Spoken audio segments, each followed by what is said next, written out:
ಓಂ ಶಾಂತಿ. ಮಧುರಾತಿ ಮಧುರ ಶಿವ ಪರಮಾತ್ಮ ತಂದೆಯ ಮಧುರ ಮಹಾವಾಕ್ಯವನ್ನು ಕೇಳೋಣ.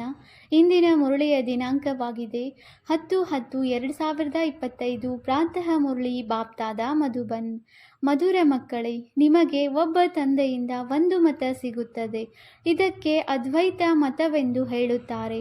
ಈ ಅದ್ವೈತ ಮತದಿಂದಲೇ ನೀವು ದೇವತೆಗಳಾಗಬೇಕಾಗಿದೆ. ಇಂದಿನ ಪ್ರಶ್ನೆಯಾಗಿದೆ, ಮನುಷ್ಯರು ಈ ವಿಸ್ಮೃತಿಯ ಆಟದಲ್ಲಿ ಎಲ್ಲದಕ್ಕಿಂತ ಮುಖ್ಯವಾದ ಯಾವ ಮಾತನ್ನು ಮರೆತು ಹೋಗಿದ್ದಾರೆ? ಉತ್ತರ: ನಮ್ಮ ಮನೆಯಲ್ಲಿದೆ, ಅದರ ಮಾರ್ಗವನ್ನೇ ಈ ಆಟದಲ್ಲಿ ಬಂದು ಮರೆತು ಹೋಗಿದ್ದೀರಿ. ಮನೆಗೆ ಯಾವಾಗ ಹೋಗಬೇಕು, ಹೇಗೆ ಹೋಗಬೇಕೆಂಬುದು ಗೊತ್ತಿಲ್ಲ. ಈಗ ತಂದೆಯು ನಿಮ್ಮೆಲ್ಲರನ್ನು ಕರೆದುಕೊಂಡು ಹೋಗಲು ಬಂದಿದ್ದಾರೆ. ವಾಣಿಯಿಂದ ದೂರ ಮಧುರ ಮನೆಯಲ್ಲಿ ಹೋಗುವುದು ಈಗ ನಿಮ್ಮ ಪುರುಷಾರ್ಥವಾಗಿದೆ. ಗೀತೆಯಾಗಿದೆ. ರಾತ್ರಿಯ ಪ್ರಯಾಣಿಕನೇ ಸುಸ್ತಾಗಬೇಡ. ಓಂ ಶಾಂತಿ. ಗೀತೆಯ ಅರ್ಥವನ್ನು ಡ್ರಾಮಾ ಪ್ಲಾನ್ ಅನುಸಾರ ಮತ್ಯಾರೂ ತಿಳಿದುಕೊಳ್ಳಲು ಸಾಧ್ಯವಿಲ್ಲ. ಮನುಷ್ಯರ ಕೆಲವೊಂದು ಗೀತೆಗಳು ನಿಮಗೆ ಸಹಯೋಗ ಕೊಡುತ್ತವೆ. ನಿಮಗೆ ತಿಳಿದಿದೆ, ನಾವೇ ದೇವಿ ದೇವತೆಗಳಾಗುತ್ತಿದ್ದೇವೆ. ಹೇಗೆ ಆ ವಿದ್ಯೆಯನ್ನು ಓದುವವರು ನಾವು ಡಾಕ್ಟರ್, ಬ್ಯಾರಿಸ್ಟರ್ ಆಗುತ್ತಿದ್ದೇವೆಂದು ಹೇಳುತ್ತಾರೆ, ಹಾಗೆಯೇ ನಿಮ್ಮ ಬುದ್ಧಿಯಲ್ಲಿದೆ, ನಾವು ಹೊಸ ಪ್ರಪಂಚಕ್ಕಾಗಿ ಓದುತ್ತಿದ್ದೇವೆ. ಇದು ಕೇವಲ ನಿಮಗೆ ವಿಚಾರ ಬರುತ್ತದೆ. ಅಮರಲೋಕ ಹೊಸ ಪ್ರಪಂಚವೆಂದು ಸತ್ಯಯುಗಕ್ಕೆ ಹೇಳಲಾಗುತ್ತದೆ. ಈಗಂತೂ ಸತ್ಯಯುಗವೂ ಇಲ್ಲ, ದೇವತೆಗಳ ರಾಜ್ಯವೂ ಇಲ್ಲ. ಇಲ್ಲಂತೂ ಇರಲು ಸಾಧ್ಯವೇ ಇಲ್ಲ. ಈ ಚಕ್ರವನ್ನು ಸುತ್ತಿ ನೀವೀಗ ಕಲಿಯುಗ ಅಂತ್ಯದಲ್ಲಿ ಬಂದು ತಲುಪಿದ್ದೀರಿ. ಮತ್ಯಾರ ಬುದ್ಧಿಯಲ್ಲಿಯೂ ಈ ಚಕ್ರದ ಜ್ಞಾನವೂ ಬರುವುದಿಲ್ಲ. ಅವರಂತೂ ಸತ್ಯಯುಗಕ್ಕೆ ಲಕ್ಷಾಂತರ ವರ್ಷಗಳೆಂದು ಹೇಳುತ್ತಾರೆ. ನೀವು ಮಕ್ಕಳಿಗೆ ನಿಶ್ಚಯವಿದೆ, ಅವಶ್ಯವಾಗಿ ಇದು 5,000 ವರ್ಷಗಳ ನಂತರ ಚಕ್ರವು ಸುತ್ತುತ್ತಿರುತ್ತದೆ. ಮನುಷ್ಯರು 84 ಜನ್ಮಗಳನ್ನಷ್ಟೇ ತೆಗೆದುಕೊಳ್ಳುತ್ತಾರೆ. ಲೆಕ್ಕವಿದೆಯಲ್ಲವೇ? ಈ ದೇವಿ ದೇವತಾ ಧರ್ಮವನ್ನು ಅದ್ವೈತ ಧರ್ಮವೆಂದು ಹೇಳಲಾಗುತ್ತದೆ. ಅದ್ವೈತ ಶಾಸ್ತ್ರವೆಂದು ಹೇಳಲಾಗುತ್ತದೆ. ಅದು ಒಂದೇ ಆಗಿದೆ. ಉಳಿದಂತೆ ಅನೇಕ ಧರ್ಮಗಳು, ಅನೇಕ ಶಾಸ್ತ್ರಗಳಿವೆ. ನೀವು ಒಂದಾಗಿದ್ದೀರಿ. ಒಬ್ಬರ ಮೂಲಕ ಒಂದು ಮತ ಸಿಗುತ್ತದೆ. ಅದಕ್ಕೆ ಅದ್ವೈತ ಮತವೆಂದು ಹೇಳಲಾಗುತ್ತದೆ. ಈ ಅದ್ವೈತ ಮತವು ನಿಮಗೆ ಸಿಗುತ್ತದೆ. ದೇವಿ ದೇವತೆಗಳಾಗಲು ಈ ವಿದ್ಯೆ ಇದೆಯಲ್ಲವೇ? ಆದ್ದರಿಂದ ತಂದೆಗೆ ಜ್ಞಾನ ಸಾಗರ, ಜ್ಞಾನಪೂರ್ಣನೆಂದು ಹೇಳಲಾಗುತ್ತದೆ. ನಮಗೆ ಹೊಸ ಪ್ರಪಂಚಕ್ಕಾಗಿ ಭಗವಂತನೇ ಓದಿಸುತ್ತಾರೆಂದು ಮಕ್ಕಳಿಗೆ ತಿಳಿದಿದೆ. ಅಂದ ಮೇಲೆ ಇದನ್ನು ಮರೆಯಬಾರದು. ಶಾಲೆಯಲ್ಲಿ ಎಂದಾದರೂ ಮಕ್ಕಳು ಶಿಕ್ಷಕರನ್ನು ಮರೆತು ಹೋಗುತ್ತಾರೆಯೇ? ಇಲ್ಲ ಅಲ್ಲವೇ? ಗೃಹಸ್ಥ ವ್ಯವಹಾರದಲ್ಲಿರುವವರು ಸಹ ಹೆಚ್ಚಿನ ಪದವಿಯನ್ನು ಪಡೆಯಲು ಓದುತ್ತಾರೆ. ನೀವು ಸಹ ಗೃಹಸ್ಥದಲ್ಲಿರುತ್ತಾ ತಮ್ಮ ಉನ್ನತಿ ಮಾಡಿಕೊಳ್ಳಲು ಓದುತ್ತೀರಿ. ನಾವು ಬೇಹದ್ದಿನ ತಂದೆಯಿಂದ ಓದುತ್ತೇವೆಂದು ಈಗ ನಿಮ್ಮ ಮನಸ್ಸಿನಲ್ಲಿ ಬರಬೇಕು. ಶಿವ ತಂದೆಯು ತಂದೆಯಾಗಿದ್ದಾರೆ. ಪ್ರಜಾಪಿತ ಬ್ರಹ್ಮನು ತಂದೆಯಾಗಿದ್ದಾರೆ. ಪ್ರಜಾಪಿತ ಬ್ರಹ್ಮರವರ ಆದಿದೇವ ಎಂಬ ಹೆಸರು ಪ್ರಸಿದ್ಧವಾಗಿದೆ. ಕೇವಲ ಇದ್ದು ಹೋಗಿದ್ದಾರೆ. ಹೇಗೆ ಗಾಂಧೀಜಿಯೂ ಸಹ ಇದ್ದು ಹೋಗಿದ್ದಾರೆ. ಅವರಿಗೆ ಬಾಪೂಜಿ ಎಂದು ಹೇಳುತ್ತಾರೆ. ಆದರೆ ತಿಳಿದುಕೊಳ್ಳುವುದಿಲ್ಲ, ಕೇವಲ ಹಾಗೆಯೇ ಹೇಳಿಬಿಡುತ್ತಾರೆ. ಈ ಶಿವ ತಂದೆಯು ಸತ್ಯವಾಗಿದ್ದಾರೆ. ಬ್ರಹ್ಮ ತಂದೆಯು ಸತ್ಯವಾಗಿದ್ದಾರೆ. ಲೌಕಿಕ ತಂದೆಯು ಸತ್ಯವಾಗಿ ಇರುತ್ತಾರೆ. ಬಾಕಿ ಮೇಯರ್ ಮೊದಲಾದವರನ್ನು ಕೇವಲ ಹಾಗೆಯೇ ಬಾಪು ಎಂದು ಹೇಳಿಬಿಡುತ್ತಾರೆ. ಇದೆಲ್ಲವೂ ತಾತ್ಕಾಲಿಕವಾಗಿದೆ. ಇದು ವಾಸ್ತವಿಕತೆ ಆಗಿದೆ. ಆತ್ಮಗಳ ತಂದೆ ಪರಮಾತ್ಮನು ಬಂದು ಆತ್ಮಗಳನ್ನು ಪ್ರಜಾಪಿತ ಬ್ರಹ್ಮರವರ ಮೂಲಕ ತನ್ನವರನ್ನಾಗಿ ಮಾಡಿಕೊಳ್ಳುತ್ತಾರೆ. ಅಂದ ಮೇಲೆ ಅವರಿಗೆ ಅವಶ್ಯವಾಗಿ ಅನೇಕ ಮಕ್ಕಳು ಇರುವವರಲ್ಲವೇ? ಶಿವ ತಂದೆಗಂತೂ ಎಲ್ಲರೂ ಸಂತಾನರಾಗಿದ್ದಾರೆ. ಎಲ್ಲರೂ ಅವರನ್ನು ನೆನಪು ಮಾಡುತ್ತಾರೆ. ಆದರೂ ಸಹ ಕೆಲವರು ಅವರನ್ನು ಸಹ ಒಪ್ಪುವುದಿಲ್ಲ. ಪಕ್ಕಾ ನಾಸ್ತಿಕರಾಗಿರುತ್ತಾರೆ. ಅವರು ಇದು ಸಂಕಲ್ಪದಿಂದಾದ ಪ್ರಪಂಚವೆಂದು ಹೇಳುತ್ತಾರೆ. ಈಗ ನಿಮಗೆ ತಂದೆಯು ತಿಳಿಸುತ್ತಾರೆ, ಮಕ್ಕಳೇ, ಇದನ್ನು ಬುದ್ಧಿಯಲ್ಲಿ ನೆನಪಿಟ್ಟುಕೊಳ್ಳಿ. ನಾವು ಓದುತ್ತಿದ್ದೇವೆ. ಓದಿಸುವವರು ಶಿವ ತಂದೆಯಾಗಿದ್ದಾರೆ. ಇದು ದಿನ ರಾತ್ರಿ ನೆನಪಿರಬೇಕು. ಇದನ್ನೇ ಮಾಯೆಯು ಮತ್ತೆ ಮತ್ತೆ ಮರೆಸುತ್ತದೆ. ಆದ್ದರಿಂದ ನೆನಪು ಮಾಡಿಕೊಳ್ಳಬೇಕಾಗುತ್ತದೆ. ತಂದೆ, ಶಿಕ್ಷಕ, ಗುರು ಮೂವರನ್ನು ಮರೆತು ಹೋಗುತ್ತಾರೆ. 3 ರೂಪಗಳು ಒಬ್ಬರೇ ಆಗಿದ್ದಾರೆ. ಆದರೂ ಸಹ ಮರೆತು ಹೋಗುತ್ತಾರೆ. ಇದರಲ್ಲಿ ರಾವಣನ ಜೊತೆ ಯುದ್ಧವಿದೆ.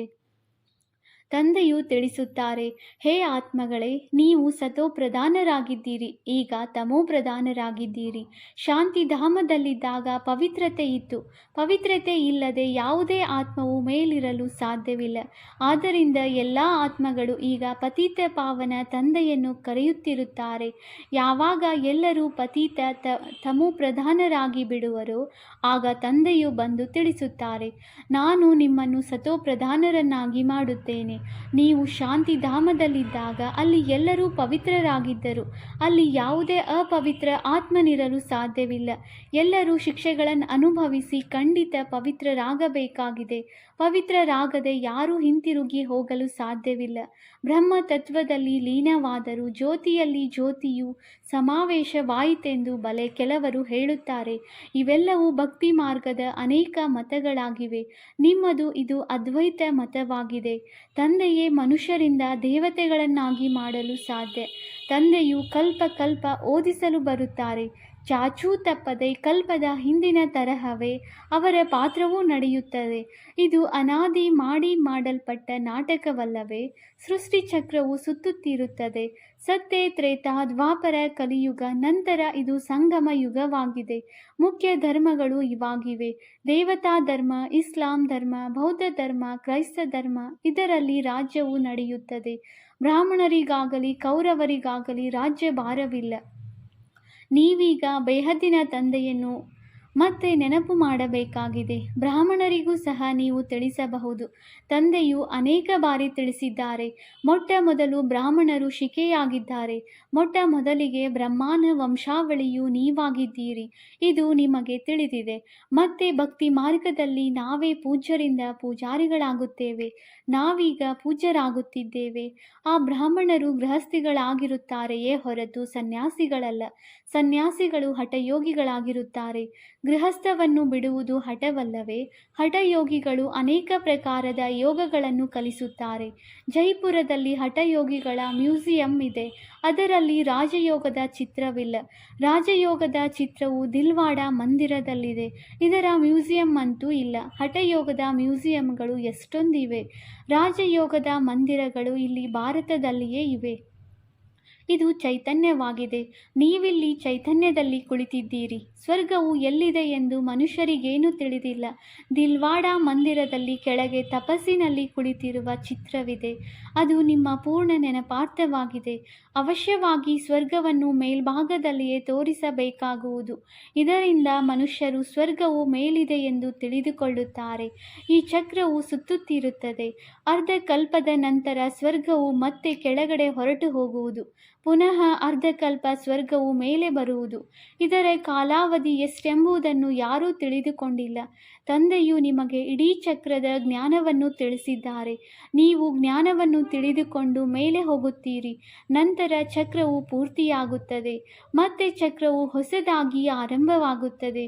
ಇದು ಬುದ್ಧಿಯಲ್ಲಿ ನಡೆಯಬೇಕು. ಹೇಗೆ ಅವರು ಜ್ಞಾನವನ್ನು ಓದುತ್ತಾರೆಂದರೆ ಬುದ್ಧಿಯಲ್ಲಿ ಗ್ರಂಥಗಳು ಇತ್ಯಾದಿಗಳೆಲ್ಲವೂ ನೆನಪಿರುತ್ತದೆಯಲ್ಲವೇ? ಇದೂ ಸಹ ವಿದ್ಯೆಯಾಗಿದೆ. ಇದು ಸಹ ಸಂಪನ್ನವಾಗಿರಬೇಕು, ಮರೆತು ಹೋಗಬಾರದು. ಈ ವಿದ್ಯೆಯನ್ನು ವೃದ್ಧರು, ಯುವಕರು, ಮಕ್ಕಳು ಮೊದಲಾದ ಎಲ್ಲರಿಗೆ ಓದುವ ಹಕ್ಕಿದೆ. ಇಲ್ಲಿ ಕೇವಲ ತಂದೆಯನ್ನು ಅರಿತುಕೊಳ್ಳಬೇಕಾಗಿದೆ. ತಂದೆಯನ್ನು ಅರಿತುಕೊಂಡರೆ ಅವರ ಆಸ್ತಿಯು ಬುದ್ಧಿಯಲ್ಲಿ ಬಂದು ಬಿಡುವುದು. ಪ್ರಾಣಿಗಳಿಗೂ ಸಹ ತನ್ನ ಮಕ್ಕಳು ಮರಿಗಳು ಬುದ್ಧಿಯಲ್ಲಿರುತ್ತದೆ. ಕಾಡಿಗೆ ಹೋದರೂ ಸಹ ಮನೆ ಮತ್ತು ಮರಿಗಳು ನೆನಪಿಗೆ ಬರುತ್ತಿರುತ್ತವೆ.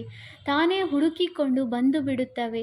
ಈಗ ತಂದೆಯು ತಿಳಿಸುತ್ತಾರೆ, ಮಕ್ಕಳೇ, ನನ್ನೊಬ್ಬನನ್ನೇ ನೆನಪು ಮಾಡಿ ಮತ್ತು ಮನೆಯನ್ನು ನೆನಪು ಮಾಡಿ. ಎಲ್ಲಿಂದ ನೀವು ಪಾತ್ರವನ್ನು ಅಭಿನಯಿಸಲು ಬಂದಿದ್ದೀರಿ. ಆತ್ಮಕ್ಕೆ ಮನೆಯು ಬಹಳ ಪ್ರಿಯವೆನಿಸುತ್ತದೆ. ಎಷ್ಟೊಂದು ನೆನಪು ಮಾಡುತ್ತದೆ. ಆದರೆ ಮಾರ್ಗವನ್ನೇ ಮರೆತು ಹೋಗಿದ್ದಾರೆ. ನಿಮ್ಮ ಬುದ್ಧಿಯಲ್ಲಿದೆ. ನಾವು ಬಹಳ ದೂರವಿರುತ್ತೇವೆ. ಆದರೆ ಅಲ್ಲಿ ಹೋಗುವುದು ಹೇಗೆ? ನಾವು ಏಕೆ ಹೋಗಲು ಸಾಧ್ಯವಾಗುತ್ತಿಲ್ಲ? ಇದೇನೂ ತಿಳಿದಿಲ್ಲ. ಆದ್ದರಿಂದ ತಂದೆಯು ತಿಳಿಸುತ್ತಾರೆ, ಒಂದು ಚಕ್ರವ್ಯೂಹದ ಆಟವನ್ನು ರಚಿಸುತ್ತಾರೆ. ಯಾವ ಕಡೆಯಿಂದ ಹೋದರೂ ದಾರಿಯು ಮುಚ್ಚಿರುತ್ತದೆ. ನೀವು ಸಹ ತಿಳಿದುಕೊಂಡಿದ್ದೀರಿ. ಈ ಯುದ್ಧದ ನಂತರ ಸ್ವರ್ಗದ ಬಾಗಿಲು ತೆರೆಯುತ್ತದೆ. ಈ ಮೃತ್ಯು ಲೋಕದಿಂದ ಎಲ್ಲರೂ ಹೋಗುತ್ತಾರೆ. ಎಷ್ಟೆಲ್ಲ ಮನುಷ್ಯರು ನಂಬರ್ವಾರ್ ಧರ್ಮದ ಅನುಸಾರ ಮತ್ತು ಪಾತ್ರದನುಸಾರ ಹೋಗಿ ಇರುತ್ತಾರೆ. ನಿಮ್ಮ ಬುದ್ಧಿಯಲ್ಲಿ ಇವೆಲ್ಲ ಮಾತುಗಳಿವೆ. ಮನುಷ್ಯರು ಬ್ರಹ್ಮ ತತ್ವದಲ್ಲಿ ಹೋಗಲು ಎಷ್ಟೊಂದು ತಲೆ ಕೆಡಿಸಿಕೊಳ್ಳುತ್ತಾರೆ. ನೀವೀಗ ವಾಣಿಯಿಂದ ದೂರ ಹೋಗಬೇಕಾಗಿದೆ.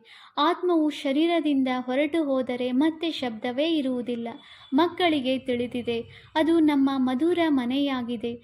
ಮತ್ತೆ ದೇವತೆಗಳದು ಮಧುರ ರಾಜಧಾನಿ, ಅದ್ವೈತ ರಾಜಧಾನಿಯಾಗಿದೆ. ತಂದೆಯು ಬಂದು ರಾಜಯೋಗವನ್ನು ಕಲಿಸುತ್ತಾರೆ, ಸಂಪೂರ್ಣ ಜ್ಞಾನವನ್ನು ತಿಳಿಸುತ್ತಾರೆ. ಮತ್ತೆ ಭಕ್ತಿಯಲ್ಲಿ ಇದರ ಶಾಸ್ತ್ರಗಳನ್ನು ರಚಿಸಿದ್ದಾರೆ. ನೀವೀಗ ಆ ಶಾಸ್ತ್ರಗಳನ್ನು ಓದುವ ಅವಶ್ಯಕತೆ ಇಲ್ಲ. ಆ ಶಾಲೆಗಳಲ್ಲಾದರೂ ವೃದ್ಧರು ಓದುವುದಿಲ್ಲ. ಇಲ್ಲಿ ಎಲ್ಲರೂ ಓದುತ್ತೀರಿ. ನೀವು ಮಕ್ಕಳು ಅಮರ ಲೋಕದಲ್ಲಿ ದೇವತೆಗಳಾಗುತ್ತೀರಿ. ಅಲ್ಲಿ ಯಾರದೇ ನಿಂದನೆ ಮಾಡುವಂತಹ ಶಬ್ದಗಳನ್ನು ಮಾತನಾಡುವುದಿಲ್ಲ. ನೀವೀಗ ತಿಳಿದುಕೊಂಡಿದ್ದೀರಿ, ಸ್ವರ್ಗವಿತ್ತು, ಈಗ ಕಳೆದು ಹೋಗಿದೆ, ಅದರ ಮಹಿಮೆ ಇದೆ. ಎಷ್ಟೊಂದು ಮಂದಿರಗಳನ್ನು ಕಟ್ಟಿಸುತ್ತಾರೆ. ಅವರೊಂದಿಗೆ ಕೇಳಿ, ಈ ಲಕ್ಷ್ಮೀನಾರಾಯಣರು ಯಾವಾಗ ಇದ್ದು ಹೋಗಿದ್ದಾರೆ ಏನೂ ಗೊತ್ತಿಲ್ಲ. ನಾವೀಗ ನಮ್ಮ ಮನೆಗೆ ಹೋಗಬೇಕೆಂದು ನಿಮಗೆ ಅರ್ಥವಾಗಿದೆ. ಓಂನ ಅರ್ಥವೇ ಬೇರೆಯಾಗಿದೆ ಮತ್ತು ಹಂ ಸೋ ಹಂನ ಅರ್ಥವೇ ಬೇರೆಯಾಗಿದೆ. ಇದನ್ನು ಅವರು ಓಂ ಸೋ ಹಂ ಎರಡರ ಅರ್ಥವನ್ನು ಒಂದೇ ಮಾಡಿಬಿಟ್ಟಿದ್ದಾರೆ. ನೀವಾತ್ಮಗಳು ಶಾಂತಿಧಾಮದ ನಿವಾಸಿಗಳಾಗಿದ್ದೀರಿ. ಇಲ್ಲಿ ಪಾತ್ರವನ್ನು ಅಭಿನಯಿಸಲು ಬಂದಿದ್ದೀರಿ. ದೇವತಾ, ಕ್ಷತ್ರಿಯ, ವೈಶ್ಯ, ಶೂದ್ರರಾಗುತ್ತೀರಿ. ಓಂ ಅರ್ಥಾತ್ ನಾನು ಆತ್ಮ. ಎಷ್ಟೊಂದು ಅಂತರವಿದೆ. ಇದನ್ನು ಅವರು ಎರಡೂ ಒಂದೇ ಮಾಡಿಬಿಟ್ಟಿದ್ದಾರೆ. ಇವು ಬುದ್ಧಿಯಿಂದ ತಿಳಿದುಕೊಳ್ಳುವ ಮಾತುಗಳಾಗಿವೆ. ಯಾರು ಇದನ್ನು ಪೂರ್ಣ ರೀತಿಯಿಂದ ತಿಳಿದುಕೊಳ್ಳುವುದಿಲ್ಲವೋ ಅವರು ತೂಕಡಿಸುತ್ತಿರುತ್ತಾರೆ. ಸಂಪಾದನೆಯ ಸಮಯದಲ್ಲೆಂದೂ ತೂಕಡಿಸುವುದಿಲ್ಲ. ಆ ಸಂಪಾದನೆಯು ಅಲ್ಪ ಸಮಯಕ್ಕಾಗಿದೆ. ಇದು ಅರ್ಧ ಕಲ್ಪಕ್ಕಾಗಿ ಸಂಪಾದನೆಯಾಗಿದೆ. ಆದರೆ ಬುದ್ಧಿಯು ಬೇರೆ ಕಡೆ ಅಲೆದಾಡುವುದರಿಂದ ಸುಸ್ತಾಗಿ ಬಿಡುತ್ತಾರೆ, ಆಕಳಿಸುತ್ತಾರೆ. ನೀವಿಲ್ಲಿ ಕಣ್ಣುಗಳನ್ನು ಮುಚ್ಚಿ ಕುಳಿತುಕೊಳ್ಳಬಾರದು. ನಿಮಗೆ ತಿಳಿದಿದೆ, ಆತ್ಮ ಅವಿನಾಶಿ, ಶರೀರ ವಿನಾಶಿಯಾಗಿದೆ. ಕಲಿಯುಗಿ ನರಕವಾಸಿ ಮನುಷ್ಯರನ್ನು ನೋಡುವುದರಲ್ಲಿ ಮತ್ತು ನಿಮ್ಮನ್ನು ನೋಡುವುದರಲ್ಲಿಯೂ ರಾತ್ರಿ ಹಗಲಿನ ಅಂತರವಿದೆ. ನಾವಾತ್ಮಗಳು ತಂದೆಯ ಮೂಲಕ ಓದುತ್ತೇವೆ. ಇದು ಯಾರಿಗೂ ತಿಳಿದಿಲ್ಲ. ಜ್ಞಾನಸಾಗರ ಪರಮಪಿತ ಪರಮಾತ್ಮನು ಬಂದು ಓದಿಸುತ್ತಾರೆ. ನಾವಾತ್ಮಗಳು ಕೇಳುತ್ತಿದ್ದೇವೆ. ತನ್ನನ್ನು ಆತ್ಮನೆಂದು ತಿಳಿದು ತಂದೆಯನ್ನು ನೆನಪು ಮಾಡುವುದರಿಂದ ವಿಕರ್ಮಗಳು ವಿನಾಶವಾಗುತ್ತವೆ. ನಿಮ್ಮ ಬುದ್ಧಿಯು ಮೇಲೆ ಹೋಗುತ್ತದೆ. ಶಿವತಂದೆಯು ನಿಮಗೆ ಜ್ಞಾನವನ್ನು ತಿಳಿಸುತ್ತಿದ್ದಾರೆ. ಇದರಲ್ಲಿ ಬುದ್ಧಿಯು ಬಹಳ ಪರಿಶುದ್ಧವಿರಬೇಕು. ಬುದ್ಧಿಯನ್ನು ಪರಿಶುದ್ಧ ಮಾಡಿಕೊಳ್ಳಲು ತಂದೆಯು ಯುಕ್ತಿಯನ್ನು ತಿಳಿಸುತ್ತಾರೆ. ತಮ್ಮನ್ನು ಆತ್ಮನೆಂದು ತಿಳಿಯುವುದರಿಂದ ತಂದೆಯ ನೆನಪು ಅವಶ್ಯವಾಗಿ ಬರುವುದು.